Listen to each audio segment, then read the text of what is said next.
자, 만유인력의 법칙이라는 게 있답니다. 이 만유인력의 법칙이라는 거는 이 우주상에 있는 질량이 큰 두 개의 천체는 반드시 땡기는 힘을 가지고 있는데 그게 대충 간단하게 정리해 봤을 때 질량 m1과 m2를 가진 물질, 즉 천체가 두 개가 있어요. 이 사이의 거리를 r이라고 그래. 그러면은 M1과 M2를 곱한 거에 비례를 하고요. 뭐가 만유인력이요. F는 M1, M2가 분자로 가고 그 다음에 이 거리 있죠. R의 제곱. 거리가 멀면 멀수록 당기는 힘이 그만큼 그 제곱의 반비례해서 작아진다는 말씀이에요. 여기 앞에는 그리고 G라는 상수가 붙죠. 이게 만유인력의 법칙이에요. 근데 이렇게 설명을 하면은 되게 간지나고 멋있잖아요. 전 영어 선생님인데도 이렇게 얘기를 할 수 있어. 아무것도 아니야. 이거 지구과학 조금만 배우면 그냥 아무것도 아닌 거예요. 근데 제일 중요한 거는 여러분들이 어린아이처럼 물어볼 수 있는 그런 시선이 필요하다는 말씀이에요. 왜 여기는 M1과 여기는 M2, 즉 질량이 큰 물체는 왜 땡기는 힘이 있죠? 라고 물어봐야 된다는 말씀이에요. 근데 거기에 답할 수 있는 분 있나요? 제가 지구과학 생님들 아니면 교수님한테도 여쭤본 적이 있어요. 답하신 분들 지금까지 없습니다. 그리고 지구과학에서는 그 계절에 따른 온도 차이를 이렇게 설명을 하죠. 태양의 고도에 따라서 이게 달라진다라고 그러는데 뭐 여름철엔 태양이 오히려 멀리 있고 겨울철에는 가까이 있다 뭐 이렇게 얘기를 하기도 하고요. 하지만 그 고도 차이 때문에 생긴다. 즉 뭔 말이냐면은 이렇게 햇볕이 이렇게 일자로 내린다는 그런 전제하에서 이게 이렇게 직격탄으로 맞았을 때는 조금 더 많은 햇살을 받을 수 있고 단위 면적당 그러니까는 받을 수 있는 햇살이 더 많다는 말씀이에요. 근데 이 만약에 똑같은 단위 면적인데 이게 기울어져 있다. 그러면 조금 덜 맞을 거 아니야. 그죠? 이렇게 설명을 한다는 말씀이죠. 근데 사실상 여러분들이 햇살을 보실 때는 어떻게 쏟아져요? 이런 식으로 쏟아지는 걸 보신 적이 있을 거예요. 그쵸? 다들 이게 가장 익숙하시죠? 이런 거 보셨죠? 여러분들이 햇살이 이렇게 쏟아지는 거 봤어요? 못 보셨죠? 보셨냐고? 자, 그럼 이쯤에서 요 햇살들 있죠? 햇살들이 위로 이렇게 converge. 죄송해요. 영어를 써줘야지 좀 잘난 척 할 수 있고 좀 더 있어 보이니까 일부러 썼어요. converge, 수렴하다. 이쯤에 태양이 있겠죠, 그러면요, 그죠? 상식적으로 그잖아요. 광원, 즉 빛을 내는 그 재료가 여기에 있어야 될 거 아니야. 그죠? 여기에 있어야 햇살이 이렇게 내리는 거지. 이 사이에 뭐 구름으로 가려있든 어쨌든 지구와 태양의 거리가 1억 5천만 킬로미터라고 그러는데 상당히 가까이 있어 보이죠. What? 현상학적으로 어린아이들도 충분히 이해할 수 있는 부분이에요. 그렇게 막 과학자들, 물리학자들, 천체학자들에 의해서 정립되어진 이론에 의해서 이 세상이 돌아가는 게 절대 아니란 말씀이죠. 그러니까 첫 번째에선 다시 한번 질량과 질량이 가진 물체가 왜 서로 땡기는 힘이 있냐. 이거는 교수님들도 지구과학 선생님들도 당연히 아무도 얘기를 할 수가 없어요. 물론 이걸 중력파라는 개념을 도입해서 아인슈타인은 또 설명하기도 했었습니다만은 뭐 제가 볼 땐 뉴턴이든 아인슈타인이든 전부 다 그냥 오늘날 교수님들처럼 그런 빕스들이라는 말씀이에요. 빕스들. 그들의 이런 이론들의 소스는 위에서 내려온다. 그리고 그들은 본인들의 책이나 이런 것들을 통해서 그냥 뭐라고 해야 될까요? 그냥 얼굴 마담 역할, 바지 사장 역할 이런 거 하고 있다는 말씀이에요. 어린아이들이 진리에 좀 더 가까울 수밖에 없는 게 보통의 경우는 어른들이 어린이들에 비해서 이 악마들에 의해 세뇌받은 시간들이 상당히 많거든요. TV 보고 이것저것 읽고 보고 느끼고 그 모든 것들을 전부 다 악마들이 심어준 거라고요. 그래서 아이들은 가볍게 설명해주면 가볍게 알아들을 수 있는 그런 어떤 직관적인 부분들이 훨씬 더 탁월하거든요, 여러분보다. 무슨 만유인력 법칙 얘기할 때 M1, M2 얘기하니까 당장 머리 꼬이잖아, 어떤 분들은. 알거든요, 저 그거. 그리고 그렇게 설명한 사람들이 좀 더 유식해 보이고 배운 것 같아 보이고 그들은 믿을 만한 존재로서 인식이 된다는 말씀이에요. 그게 확증 편향이 되고요.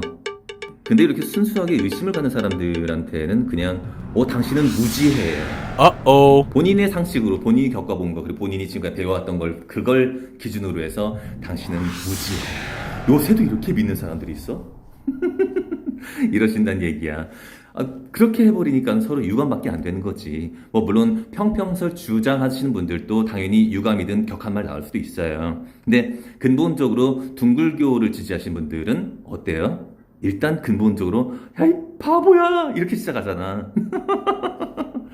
그 메로나 문제랑 이런 문제랑 크게 다르질 않다는 말씀이에요. 저는 지금 모든 교수님들, 모든 주류 학문, 주류 언론, TV에서 나온 것, 영화에서 나온 것, 그래비티 같은 이런 영화에서 주장했던 그런 것들을 전부 다 의심하자는 말씀이에요. 그냥 대놓고 평평설 지지하자는 말씀이 아니라 일단 의심해 보면서 어떤 지점에 다다를 수 있지 않을까 이런 말씀을 드리는 거고요. 제가 지금 공부하고 있는 이런저런 사이트들 보면은 그 근거 자료들이 너무 무궁무진해요. 불교 신자들은 절대로 그것들을 보고 싶어 하지 않고 듣고 싶어 하지를 않는다는 말씀이에요. 마치 좌파들이 박정희 대통령 이야기만 나오면 그의 업적이니 뭐니 아무것도 생각하지 않고 무조건 나쁜 놈 이렇게 얘기하는 거랑 똑같은 말씀이란 말씀이에요.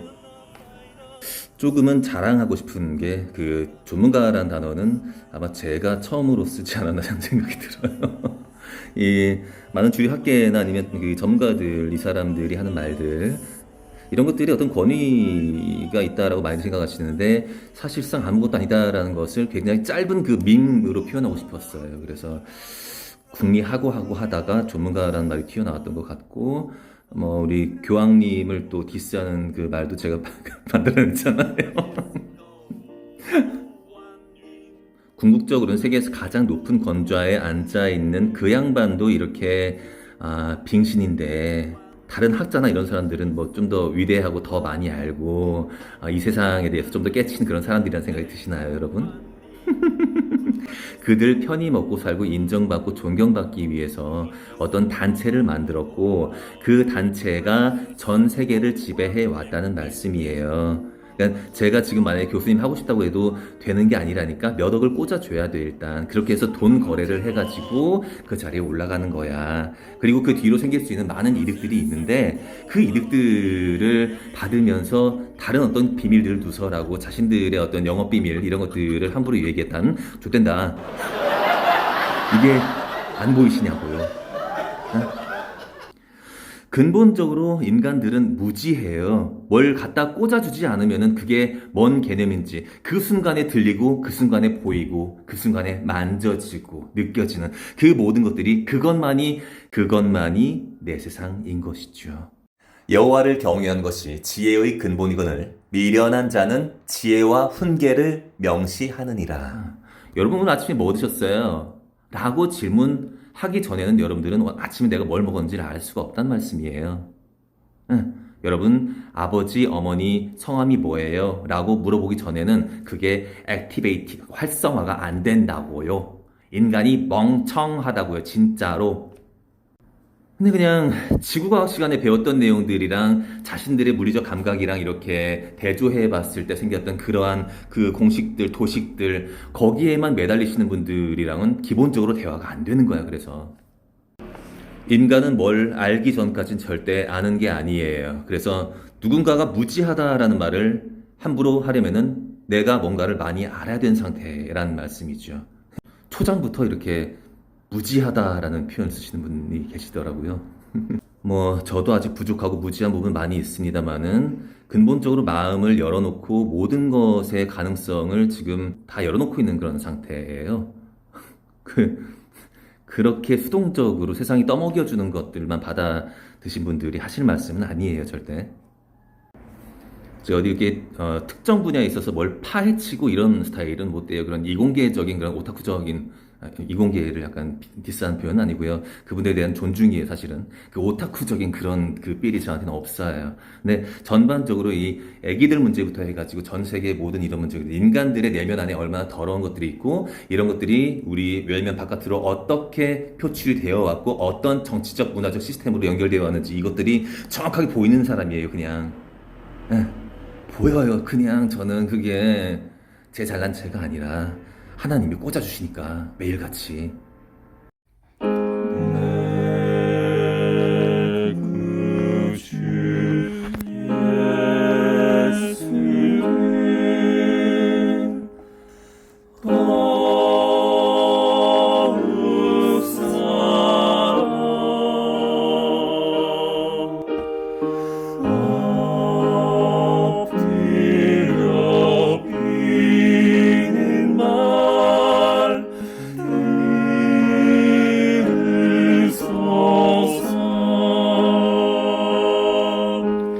안 되겠습니다. 번개가 치는 모습을 우주에서 내려다보면 어떨까요? 우주정거장에 있던 한 영국인 비행사가 지구에서 번개 치는 모습을 영상으로 찍어 보내왔습니다. 지상에선 온 세상을 번쩍하게 하는 번개가 우주에서는 아주 작은 불꽃으로 보입니다. 또 영상을 통해 지구 곳곳에서 동시다발적으로 번개가 친다는 사실도 엿볼 수 있습니다. 그러나 우주에서 보잘것없게 보일지라도 실제 번개의 평균 전압은 약 1억 볼트입니다. 220볼트 가정용 전기의 4만 5천 배에 달하는 양이니 번개가 칠 때는 긴장을 늦춰선 안 되겠습니다.